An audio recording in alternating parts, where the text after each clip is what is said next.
Hey guys, welcome back to a new video. I'm Stephanie West. I'm a licensed counselor here in the state of Michigan. I want to share with you two guiding questions that can help move us through some anxiety responses that tend to happen. I want to go back to that idea of appraisal theory. So appraisal theory is where I have perceived risk, I check my resources. The more resources I have, the lower my perception of risk. The fewer resources I have, the higher my perception of risk.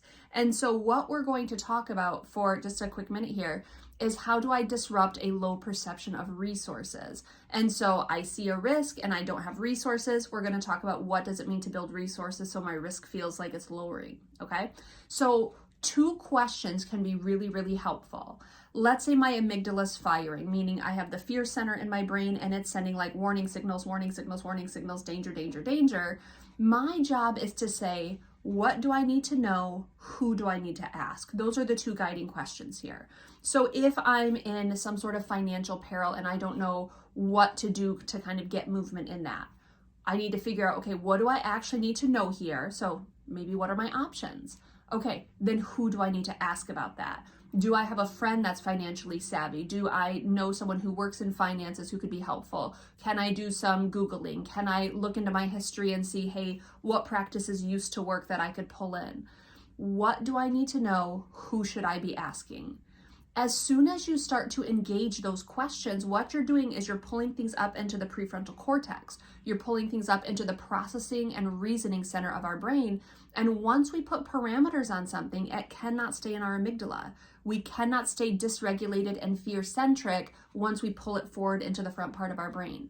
And so that's what I want to encourage you. I want to encourage you to ask, what do I need to know and who can I ask? It also pushes back against things like perfectionism. It pushes back against things like helplessness or fear of asking for help. It can help us kind of engage what does it mean to accept other people's generosity. There's many reasons why these two guiding questions can be so helpful. I want to add one more layer to it though. I want to give us the question of asking also, why do I need to know this? Or why do I need to ask this? Because sometimes anxiety will actually convince us that we must have answers, we must have resolution. And there's a tension to navigate here because what if it's not actually a need? What if it's a want? I want to know something. I want a resource. I want things to be differently. But sometimes that's not actually afforded to us. So what do I need to know and who can I ask? But if it's something that's not actually solvable, we ask ourselves, why do I feel the intensity to know this? Why do I feel the insistence that I need answers and clarity here? Sometimes life's just murky. Sometimes we're in hard situations where there's not actually a reason. If we're trying to answer a why and there's not an answer, we will actually be in a spin cycle much more quickly. So if you're asking yourself, what do I need to know? Who do I need to ask? Let's say no answers are coming up for you. The next piece is, why do I need to know this? What is this insistence? What is this urgency? Do I need to recalibrate that this isn't a need, it's a preference? I like my comfort zone. I like to know things. I like clarity. I like certainty. And maybe this isn't a situation where that's afforded to me.